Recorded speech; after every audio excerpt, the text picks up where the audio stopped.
On to the NFC South post-draft grading. The Falcons, Panthers, Saints, and Buccaneers draft classes from 2025 on today's Peacock and Williamson. NFL analyst Brian Peacock and former NFL scout Matt Williamson bring you expert NFL analysis every day in less than 30 minutes. Get an inside look at the NFL on the field and in the front office with elite breakdowns to next-level analysis and in-depth information only for the real NFL fans. This is Peacock and Williamson, and it starts now.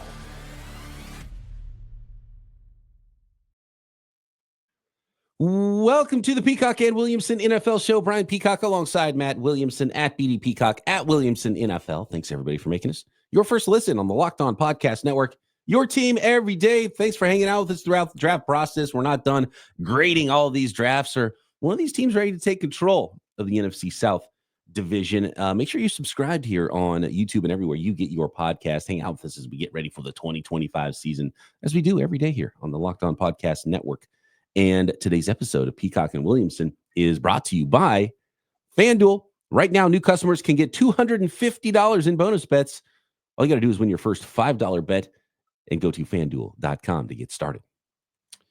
So we got to talk about, obviously, the draft picks. But first, I think we have to talk about a pick that the Falcons didn't make, even though one of their coach's kids made the phone call to Shedeur Sanders, and the league has now fined both the Falcons and Jeff Ulbrich for leaking the phone numbers of draft prospects to Jeff Ulbrich's son, Jax Ulbrich, who did the now infamous prank phone call on Deion Sanders. And, you know, we had to bring it up as part of the draft process. And now there's news about it because the Falcons have now been fined for this. And obviously we're going to talk about the actual draft picks they made. And I like what the Falcons are doing on one hand, some curious moves on the other hand. But what are your thoughts overall here with the whole Jeff Ulbrich Falcons thing here? Because, I mean, it's like 21-year-old. I made prank phone calls. He's 21.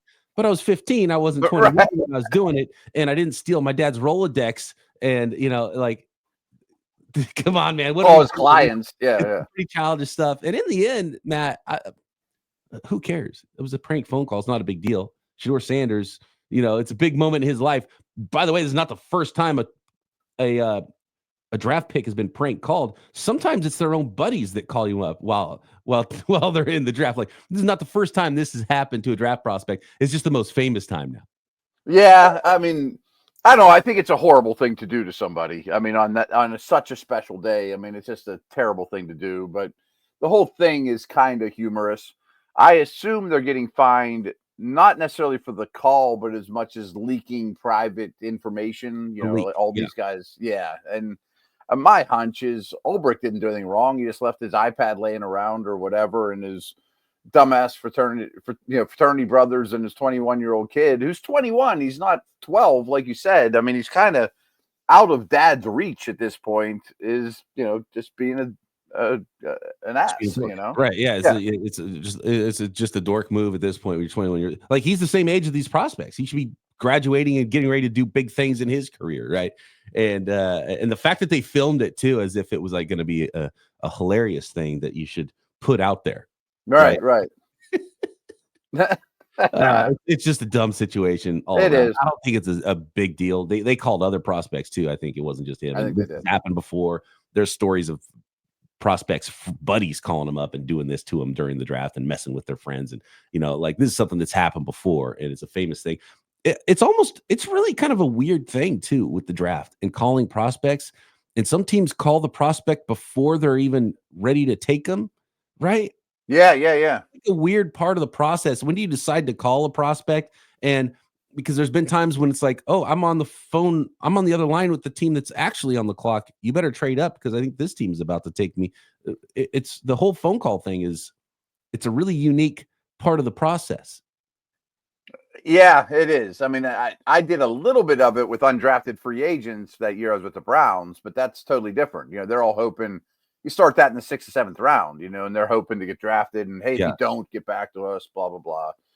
But yeah, that is a weird situation. When do you pick up the phone to call? You know, I mean, and think about before, like texting and cell phones, you know, you just get a busy signal. And so BP, I got to tell you this story real quick. Speaking of younger generation, my 18-year-old, to no fault of his own, this was like a couple weeks ago. He's like, let's get a pizza. I'm like, yeah, great call. Get a pizza. Call it up.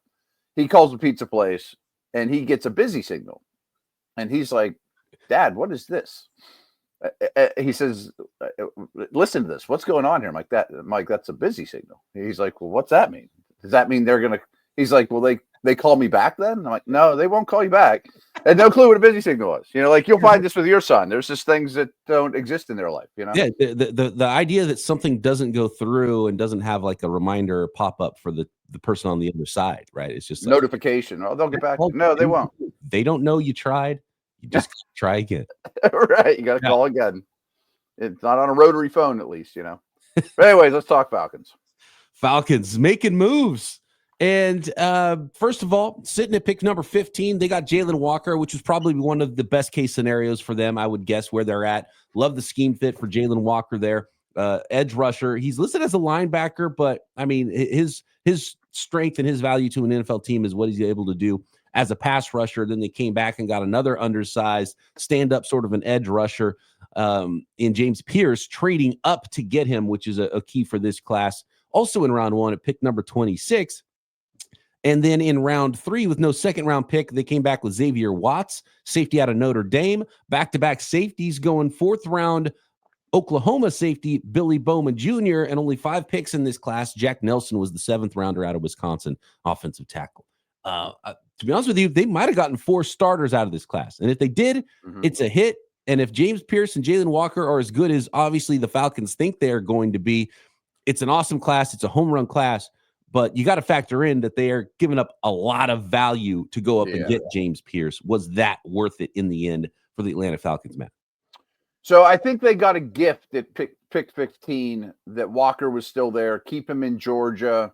You and I had some concerns about his every down value, but at 15, I'm all over that. That's a gift. Great. I do want to remind you, Matt, that my last mock draft, I had Walker at 15. I think it was the right place. I don't think it was a crazy slip. I think he was not a fit for a lot of teams. But if he was a fit for you and you start to get to the middle of the first round, that's where it made the most sense. So I love the Walker fit. I would have had a problem with Walker, to be honest with you, if some team, that ran for 3 defense tried to draft him in the top 10. I think that would have been a bad fit. But I like the fit here for the Falcons. I think it's a perfect fit. I don't think it's that big of a slip. I know a lot of people really liked Jalen Walker. Yeah.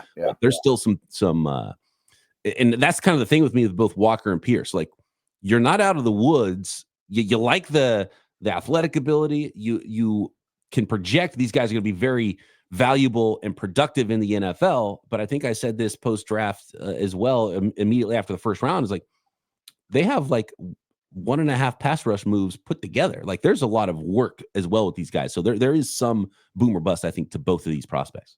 Oh, I 100% agree. And I've heard a lot of rumblings that Pierce was even taken off a lot of teams' draft boards. So this reeks of desperation. I mean, you're getting rid of a future first to trade up for a somewhat one-dimensional player and off-the-field stuff. I will just, leave it with that. And I mean, they've been searching for pass rush forever. I mean, I cited some unbelievable stats about their lack of sacks for decades, but it does seem like it's a desperate situation. And you couple it with last year's first-round pick, it just makes me wonder. Not that Penix was a bad pick, but the way the Cousins-Penix situation was weird too. I'm losing faith in the front office, and I feel like they're, trying to save their jobs because they also traded up for Watts. Now, I love Watts. Watts next to Bates, great. I mean, that's a really exciting safety tandem, but you traded up twice, and that's a lot in considering you don't have many picks this year, don't have many picks next year. I'm not there on Billy Bowman either. I watched a fair amount of him. I think he's too small to play in the league. Like, he misses a ton of tackles because he can't wrap his arms around people because they're too short. He just bounces off dudes. But I mean, the first 3 guys should be impact players. I think it's strange. It's too expensive. They already have Jesse Bates, and they got this draft's Jesse Bates. Watts, in Watts. It's not really complimentary there. Deep guy, But at the same time, Watts late 3rd round, I think it's a phenomenal pick, and even trading up to get him, I have no problem with that because I think he's a starting safety. I think he's, I don't care about 40 time. He's not like physically the most impressive guy, but you can go have your Nicky Man Warriors in the top 50 all day long. I'll take the guys who have production and are He probably has a better career than anymore. Elite from the neck up, right? And like he's athletic enough, and I just love the instincts from him. And a lot of the pre-draft comps were Jesse Bates for Xavier Watts. So I actually love that pick. I'm with you on Billy Bowman. I think in the 4th round, he might just be a special teams demon and maybe a reserve safety, but he can come down and hit you. He's got the short arms and doesn't wrap up and doesn't complete enough tackles, just misses too many tackles. Otherwise, he's a starting safety as well in the league. But here's the other thing is like, if they didn't draft a bunch of pass rushers, we probably would have crushed them. It's like, you got to fix pass rush. How'd you not do that? And then we're like, well, gosh, maybe you went a little too hard trading future first to go get a pass rush. Like, where's the happy medium there? And they only drafted 2 positions and then a 7th round tackle. So they must have not felt they had a lot of other needs on the roster. And it is a pretty good roster at this point. And I want to ask you next if they're ready now, because you got your quarterback, you got your defensive front 7 guys set, you got your pass rushers, you still have Jake Matthews if you're looking at high value impact positions, you got playmakers on offense. Are they ready to take over this division, the Atlanta Falcons? We're going to talk about the drafts of the Carolina Panthers, New Orleans Saints, Tampa Bay Buccaneers as well next. This episode of Peacock and Williamson is brought to you by FanDuel, America's #1 sports book, and the NBA playoffs are here. And FanDuel is giving new customers an incredible way to get in on the action, because right now, when you join FanDuel, place your first $5 bet, you'll get $250 in bonus bets if that first bet wins. FanDuel makes betting so easy, whether you're just picking your favorite team or diving into player props. From 3-pointers to steals to assists, FanDuel has so many ways to bet your favorite player props. Plus, after the game tips off, you can even combine your live prop bets into same-game parlays for a chance to win big. You got baseball every day all summer long now. If those games aren't canceled on the East Coast, you went through some weather and the power outage there. Yeah, Matt. And then, NHL playoffs as well. And you can still bet on your favorite NFL team to win the Super Bowl at FanDuel. So don't miss out. Go to FanDuel.com and claim your $250 in bonus bets today. That is FanDuel.com.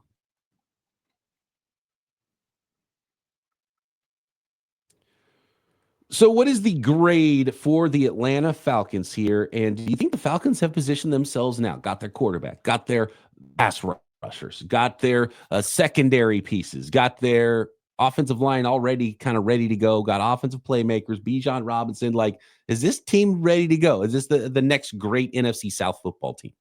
Wow. I'm not there yet. I really am not. I'm going to give them a C- for the draft just because I thought it was too costly.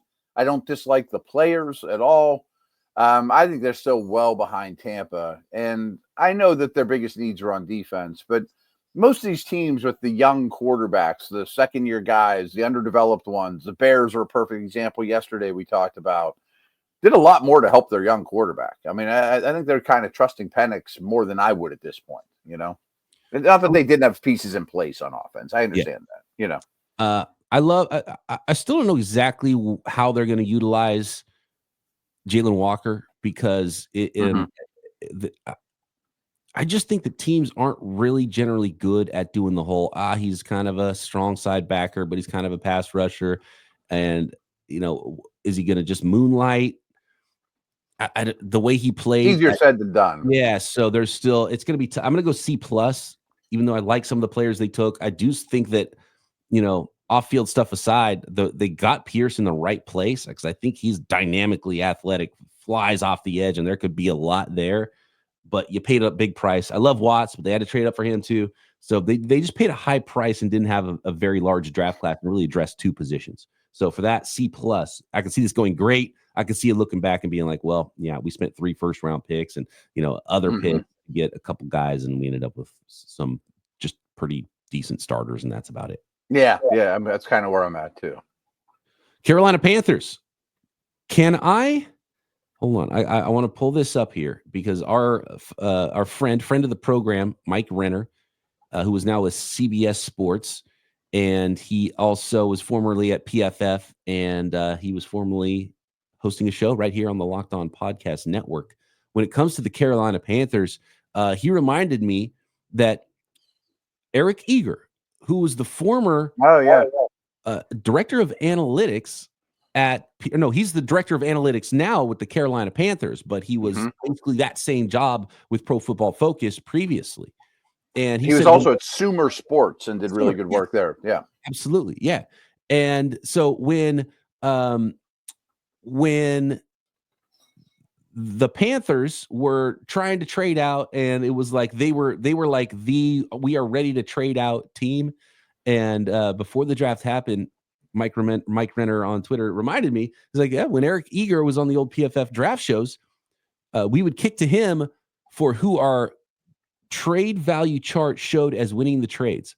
There wasn't a single time that it was the team trading up that won the trade, according to those analysts. And he's now the director of analytics for the Carolina Panthers. So, he does good work, yeah. Yeah, and the reports were they may take less even, but they would still consider that a win because traditionally even taking less, like you're just a big winner trading down. And I thought that was a fascinating way to look at it. And he's now, director of analytics with the Carolina Panthers. So, going forward, if we see the Panthers trading down and collecting picks, that's not a thing that should shock anybody. No. When it comes to the Carolina Panthers draft this year, Matt, let's take a look at what their haul was. And they did not end up trading down, even though clearly they were willing to. And they stuck at pick number 8, and they did end up taking Tet McMillan, wide receiver out of Arizona. They did make a whole bunch of trades. Every other pick they made, was it the Chicago Bears as well? Every pick they made, except for their first round pick, was not their original draft pick. So really, okay. Round 2, Carolina Panthers selected Nick Scorton, Texas A&M edge rusher, Princely Umanmielen, edge rusher from Ole Miss in round 3. Another team in the South that doubled up on edge rushers, not quite as high as the Atlanta Falcons did. We got Trevor Etienne, running back out of Georgia in round 4, Lathan Ransom, safety from Ohio State in round 4, a couple of 5th-round picks, Cam Jackson from Florida, defensive tackle, and Mitchell Evans, the Notre Dame tight end, and then round 6, Jimmy Horn Jr., Colorado wide receiver. That is the Carolina Panthers draft, and obviously my favorite pick is Nick Scorton. I think getting him mid-late second round is phenomenal value. I think he's a starting defensive end. And obviously that's a position of need for them. And they did draft quite a few defensive players. We thought a defensive player was going number 8. They went Tet McMillan, a wide receiver, man. Yeah, I can't remember if you love or hate McMillan. I thought you had a strong take on him. I had a strong take that I thought Burden was the best wide receiver in this draft. Yeah. And I think people kind of overthought Burden. So that's why I thought that was a phenomenal pick for the Bears in round 2. Tet McMillan, I think he's a superstar at the catch point. There's just something weird with him that's missing in the short to intermediate area, and as a route runner. And when I heard reports, because he's ridiculously gifted going and getting the football. He really is. When like star potential, superstar stuff. But when there's rumblings of him not really caring too much off the field and not being a grinder and doesn't really love to watch tape and, might not be a great shows on the field too. And you see the results. If that's true, you see the results of that off the field. Like his release package is awful. He's terrible getting off the line. He's not good as a route runner. The things that you really have to work at to be great at wide receiver, he's not good at those things. What's he good at? The thing he rolled out of bed being already great at. And so that's why I kind of pause on that. And there's some definite boomer bust here for Tet McMillan. That's great point. I agree with all that. And there's times when he knows he's not getting the ball and he just jogs around out there. He's not a glass eater, that's for sure. But I think Bryce Young still qualifies as what we were just talking about with Atlanta. You have to do everything possible to make this guy as comfortable and successful as he's going to be if you're going to trade up for the first overall pick. And I guess McMillan does that better than anyone else could have at the number 8 spot. So I'm fine with it. I'm not sure I'm running out in my dynasty rookie drafts and taking them second overall, and I have some doubts. I like the edge pairing because I really think Prince Yu is the more talented pass rusher, just pass rush, but he's not an every down player. I think he's a 3rd and 8 type of guy, so it's a good combination there. ATN seemed like a luxury that this team can't afford, but it's a great running back draft. You draft a running back, okay. Ransom will play for them. I did a lot of Cam Jackson work. I thought the Steelers would take a nose, and I'm a fan. So I thought this was a pretty solid draft, and they, 2 fourths, 2 fifths. So there's some quality mid-round cheap labor there, Yeah, a large draft class. You have a lot of throws at the dartboard. Yeah. Boomer bust in round one for me. The running back pick, they didn't draft him early, but at the same time, it wasn't a great value. And, they kind of forced the Jonathan Brooks pick. Not only did they draft the running back high last year, he was hurt to start and then gets hurt again. That's probably that you still need depth there at running back, which is rough. And really, when you see this draft class, you look back at like, well, then what were you doing last year? Jonathan Brooks and you drafted Xavier Legette. Well, they're both ex wide receivers, right? So where does Legette play? Does he fit well with Ted McMillan? Are you just undoing what you did in last year's draft? Did you force it last year? Is that what you're telling us?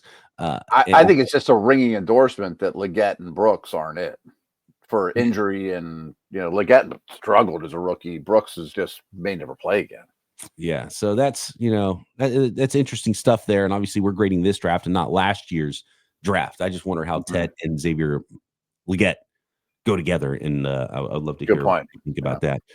And then, on defense, they still have some issues. I did like the Nick Scorton pick because I think he's a really good football player, can fit in. He's actually not maybe the best scheme fit there. Juan Mielen's more like that stand-up rusher, although, even though you got a base, maybe odd front in Carolina, everyone's in sub, so you basically, have a true defensive end most of the time anyway. So Scorton, I guess, can still be, a fit there, and he's athletic enough to do a lot of different things there on a defense. So I like that pick quite a bit. I don't know. In the end, it just kind of feels like a, solid, and we'll see. Like it could be a home run draft if Scorton and McMillan hit the ceiling of what they're supposed to be, right? And then you get some guys that fill in. Juan Mielen, in the third, I guess that's about right, but he's a designated pass rusher. I would have liked to get a full-time starter potentially in round 3 there. Overall, it's a fine class. I'm not super excited about it. I don't hate it. I'd probably just go with a straight C. I was giving it a B-. I like that they have a lot of picks. I know that there's a lot of difference makers. And you mentioned the defense is still pretty far away. They were so bad last year. This is not going to be built overnight.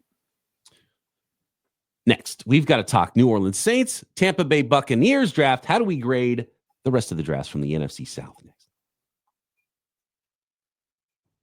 This episode of Peacock and Williamson brought to you by Monarch Money. And when it comes time to checking your bank account, do you ever take a peek and say, you know what, where did all that money go between dining out, online shopping, entertainment, so many ways? It's easy to lose track. And that's where Monarch Money comes in, your personal CFO, giving you full visibility and control over your finances. Monarch Money isn't just a budgeting app. It's a financial command center. You can track all your accounts, investments, spending all in one place. You stop just managing your money and start building wealth. Surprising insights. When you start using Monarch Money, you realize how much you're spending on food delivery, coffee every day, and then budget smarter and save more. And I love the easy collaboration. Managing your money with your partner is smoother than ever. You can track shared and personal accounts, set goals, and stay on the same page without the stress. So take control of your finances with Monarch Money. Use code LOCKEDONNFL at monarchmoney.com for 50% off your first year. That's monarchmoney.com, code LOCKEDONNFL for half off your first year. Let's go to New Orleans. Check out the Saints draft here in 2025. And they're another top 10 pick. They were selecting right after the Carolina Panthers there. And kind of a late name that came to the party, a player that I thought was mid to late first round guy. I liked him, but he didn't wow me as a prospect. And then that last week, Matt, everyone's like, oh, watch out. Kelvin Banks going higher than everybody thinks. Kelvin Banks, look out. Ended up going top 10, number 9 to the New Orleans Saints, who have spent a lot of draft picks on offensive tackles in recent history. Yeah, and I think this is a perfect example of what we were talking about yesterday about the offensive line tax in this draft. That he looks like a starting left tackle. I don't think he's wonderful. There was most of the tackles last year I clearly would have taken ahead of him, but you only have to pick from what you have to pick from, and you go back-to-back tackles after basically messing up the Penning pick. Like, I think he's long gone. I assume Fuaga will go back to right tackle, his natural spot. Banks will go to left. I don't know that for sure, but I like the process of back-to-back tackles on a team that I think, frankly, needs everything. I also like, kind of like we just talked about with Carolina, some extra mid-round picks, 2/3, 2/4, again, on a team that needs everything. I'm a Shuck guy, but I guess we could go back and forth. Is that a good pick or not? I kind of think he's going to be their opening day starter. So that in itself maybe is worth it, and maybe they hit on him. But, I mean, should they just tank and have Rattler and be terrible? There's an argument for that. That's not really the way I'm wired. I did a lot of work on Broughton. I'm not a fan. I don't think he makes many plays, but I do like Sanker, Riley, and Neal. I thought were all real good value. I don't know about values, but they're quality players.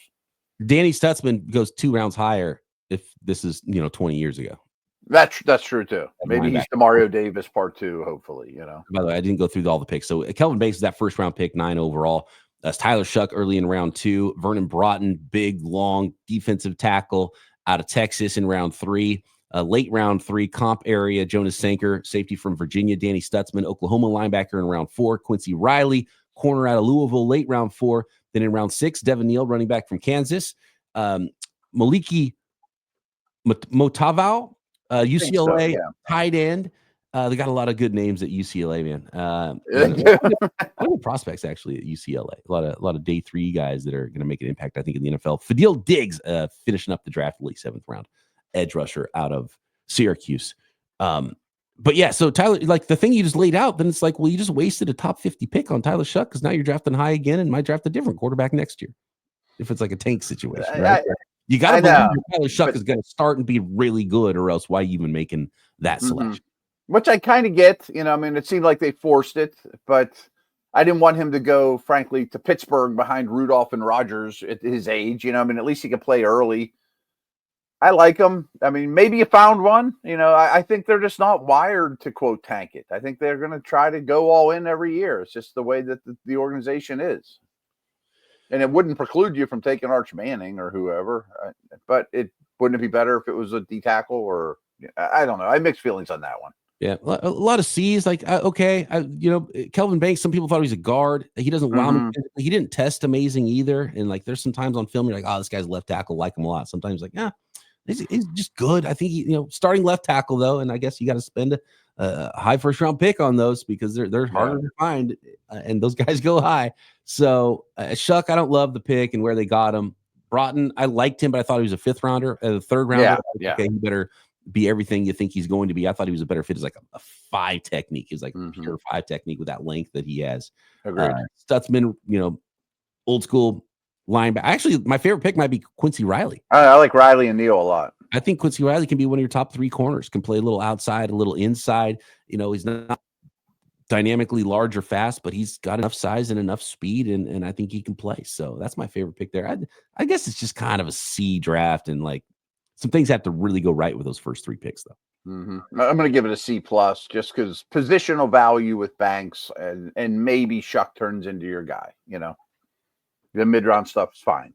Finishing up with the Tampa Bay Buccaneers, and they went with Emeka Egbuka, wide receiver out of Ohio State in round 1. Benjamin Morrison, an injured cornerback, which is why he fell this far in round number 2. You got Jacob Parrish, another corner who's I guess a little bit more of a high floor player with the injured Morrison. So you got some some ability to miss on the boomer bust injured guy in Morrison. So you come back with Parrish in round 3. They could definitely be on the field together and play different positions, though. David Walker, Central Arkansas, one of my favorite sleepers in this class. Bad body, great player in production, but at a small school, so that's why he's in round 4. Elijah Roberts, doubling up on edge after doubling up on corner, SMU edge rusher, and then you got Tez Johnson, a little tiny wide receiver out of Oregon in round 7. So they doubled up at 3 positions. They drafted 3 positions. Yeah, 2 wide receivers, 2 corners, and 2 edge rushers. I liked Walker and Parrish the most. I was down on Egbuka. I like Egbuka as a player. I think he's as far as wide receivers generally aren't the safest picks, but he's about as safe as they come. But I also don't think he's going to be a 1. I just think he's either a 2 or a 3, and that's it. You pick that at 19. I just don't love that value. I'm just not as high on Egbuka as some people are. High character guy though too. So you have you really believe he probably is going to be that number 2 type of wide receiver in the NFL. 2 hips with Morrison. I don't know what to do with that pick. My favorite picks are Parrish and Walker, just because I like the way they play. I love the way Jacob Parrish plays, but he's not very big. But so you're going to say, he's probably going to play in the slot, but I think he plays more like an outside corner too. So just a really interesting prospect in Parrish. But you can't watch him and not love the way he plays fast and comes downhill and hits you. I mean, I looked at linebacker and edge as their biggest needs. So they kind of address, and corner, I guess, as well. But I got the impression, and really got a strong impression when I was at the Steelers facility all weekend, that the league was a lot higher on Igbokwe than maybe the media. They just value the dirty work stuff. Like, none of these receivers block, but he does. Things like that. I mean, it's workmanlike, professional, It's really important for teams because I've been a hiring manager before, and I've sat across from someone at a desk and talked to him for 5 minutes in an interview and said, no way in hell I want to work with this guy every day. Like, I know. Yeah. And I think it's the opposite. And I think this division has two of those guys. Everyone just raves about Jalen Walker. Everyone raves about Emeka Igbokwe. You just really feel comfortable with the high character person and locker room guy that you're bringing in, leadership, someone that you're bringing into the building. And for me, on the outside, just watching tape, it's hard for me to value that as much as I could see an NFL team being like, I just want this guy in the building, and that's worth a half. Has value. Yeah, exactly. And I think Tampa's really become the type of team that maybe doesn't draft their first pick for need all the time. They just kind of get that player, the guy they want to work with that they think's going to be good, lead off double all day long. I kind of get that feeling. I think Tampa's really been a good front office. But McMillan looked like a good player as a rookie. They just gave Godwin a bunch of money. Evans is still going strong. I mean, they got a lot of receivers, and then you take Tez Johns. I'm not going to be, give him a hard time about a 7th round pick, but did you need another receiver on top of that? Yeah, they must have had a 4th or 5th round grade on him, which I guess some people did just because they overlooked the tininess. Really just need one of the corners to work out, one of the edges to work out. So I kind of like doubling up at those spots. It's hard to argue with the results. I mean, they've done a phenomenal job. Yeah. In recent history, one of the best front offices in the league, right? No doubt. Yeah. And they don't get enough credit for it. So it's hard to high quality organization. It's hard to say they're not good at the process. Mm-hmm. You know what I mean? I think they would be my pick of favorite draft in this division. And I don't love any of them. Well, they didn't have to spend a whole bunch of extra stuff. They got just as many impact starters probably as the other teams, maybe the Falcons, but there's a lot of boomer bust there, and they had to spend an extra first round pick to get it. And I do think Parrish and Walker are going to make an impact in the NFL team. We got those guys in the 3rd and 4th round. I wasn't. What if they hit on Morrison too? Well, if they hit on Morrison, that's awesome. I wasn't big on him just because I think that's just a roll of the dice. But maybe that's so when you just look at the top 3 picks, Matt, you say, okay, Igbokwe, safe as they come. We believe in him. He's gonna be a hit, even if he's only a number 2 and not a number 1 wide receiver in the NFL. It's like we're taking a big risk on Morrison, but he could hit big. But then we're also kind of going safer again with Jacob Parrish in the next pick at the same position. So they're going to come out of the draft with a good receiver and a good corner.